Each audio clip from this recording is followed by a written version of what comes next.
Shalom, salam Mio Media Injil Online. Tema saat ini adalah Adam seharusnya yang menjadi Tuhan orang Kristen, bukan Yesus.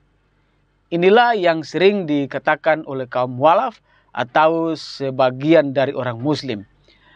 Adam lebih hebat dari Yesus karena Adam tidak dilahirkan sedangkan Yesus dilahirkan. Kenapa tidak Tuhankan Adam saja? Inilah yang menjadi sering ditanyakan oleh kaum Muslim atau para mualaf. Mari kita kasih paham. Kenapa orang Kristen tidak Tuhankan Adam saja dibandingkan dengan Yesus? Adam kan lebih hebat dari Yesus karena Adam tidak dilahirkan sedangkan Yesus dilahirkan. Jawaban yang pertama, mari kita simak. Memangnya Yesus jadi Tuhan itu, apakah orang Kristen yang memilih dan jadikan Yesus jadi Tuhan?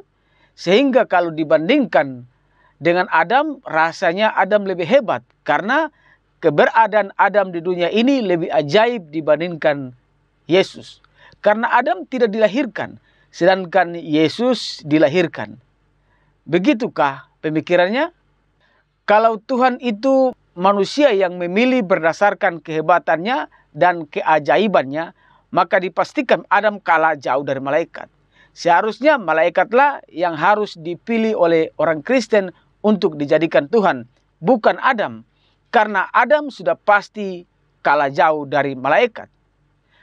Kalau dibilang Adam berada di dunia ini dengan cara tidak dilahirkan, memangnya malaikat dilahirkan? Malaikat juga tidak dilahirkan. Siapa lebih hebat antara Adam dan malaikat? Coba kita bandingkan. Adam dan malaikat sama-sama tidak dilahirkan. Di sisi ini sama-sama hebat. Tapi coba di sisi lain. Adam tidak bisa terbang dan tidak bisa menghilang secara ajaib. Sedangkan malaikat bisa. Malaikat bisa terbang, bisa menghilang secara ajaib. Nah, manakah yang lebih pantas dituhankan? Adam atau malaikat? Sudah tentunya Adam kalah dan yang lebih pantas dituhankan adalah malaikat. Kalau Tuhan itu bisa dipilih. Nah, orang Kristen menganggap Yesus itu Tuhan bukan sebuah pilihan.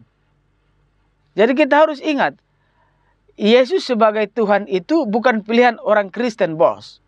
Jangan kau anggap bahwa Yesus itu Tuhan orang Kristen karena orang Kristen yang memilih Yesus menjadi Tuhan mereka. Yang betul adalah Yesus itu memang Tuhan dari sananya, bukan sebuah pilihan. Yesus adalah Tuhan, bukan orang Kristen yang memilih dia jadi Tuhan. Tapi memang dari sananya Yesus adalah Tuhan. Dalam Lukas pasal yang kedua ayat 11 berkata begini. Lukas 2 ayat 11. Hari ini telah lahir bagimu juru selamat, yaitu Kristus, Tuhan. Jadi Yesus adalah Tuhan, bukan orang Kristen yang memilih dia Tuhan. Filipi 2 ayat yang kelima dan keenam. Filipi 2 ayat kelima. Hendaklah kamu dalam hidupmu bersama, menaruh pikiran dan perasaan yang terdapat juga dalam Kristus Yesus. Perhatikan. Ayat ke-6 dari Filipi 2, yang walaupun dalam rupa Allah, tidak menganggap kesetaraan dengan Allah itu sebagai milik yang harus dipertahankan. Yang walaupun dalam rupa Allah, tidak menganggap kesetaraan dengan Allah itu sebagai milik yang harus dipertahankan. Yang walaupun dalam rupa Allah, berarti Yesus adalah Allah.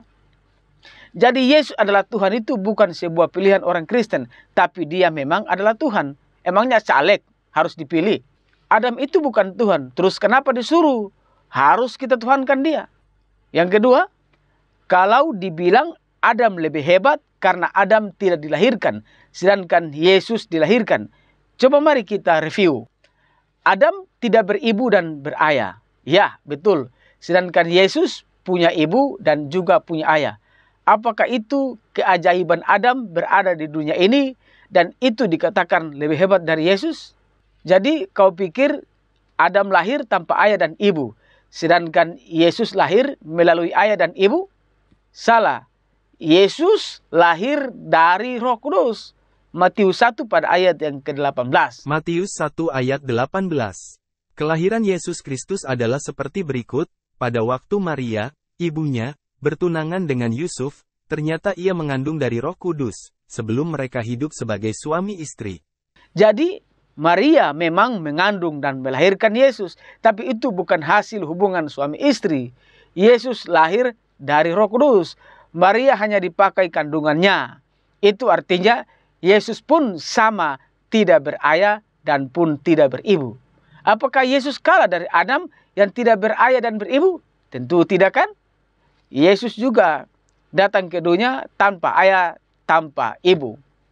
Itu yang pertama. Yang kedua, Adam mati tidak bangkit, sedangkan Yesus mati bangkit. Siapa lebih hebat? Adam diciptakan, Yesus tidak diciptakan. Malah Yesus menciptakan dan termasuk Adam pun Yesus yang ciptakan. Yohanes 1 pada ayat yang ke-1 dan ke-3. Perhatikan ayat yang ketiga. Yohanes 1 ayat yang ketiga. Segala sesuatu dijadikan oleh Dia dan tanpa Dia tidak ada suatu pun yang telah jadi dari segala yang telah dijadikan. Kita juga bisa baca dalam Kolose 1 pada ayat yang ke-16. Kolose 1 ayat 16, karena di dalam Dialah telah diciptakan segala sesuatu, yang ada di sorga dan yang ada di bumi, yang kelihatan dan yang tidak kelihatan, baik singgasana, maupun kerajaan, baik pemerintah, maupun penguasa, segala sesuatu diciptakan oleh Dia dan untuk Dia.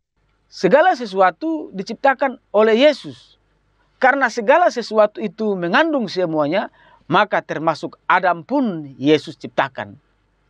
Terus di mana ayat yang mengatakan Yesus menciptakan Adam? Kita baca Kejadian pasal yang ke-1 pada ayat yang ke-26 dan ayat yang ke-27. Kejadian 1 ayat 26. Berfirmanlah Allah, baiklah kita menjadikan manusia menurut gambar dan rupa kita. Kita baca pada ayat yang ke-27. Ayat 27 dari Kejadian pasal yang pertama. Maka Allah menciptakan manusia itu menurut gambarnya, menurut gambar Allah diciptakannya dia, laki-laki dan perempuan diciptakannya mereka. Inilah ayat di mana Yesus menciptakan Adam. Kata kita di situ adalah jamak, di situ ada Bapa, di situ ada Yesus, dan di situ ada Roh Kudus. Nah, kalau kehebatan Adam karena tidak dilahirkan, bisakah disamakan dengan Yesus yang menciptakan Adam? Semoga waras. Salam Mio, Media Injil Online, dan Shalom, Tuhan Yesus memberkati.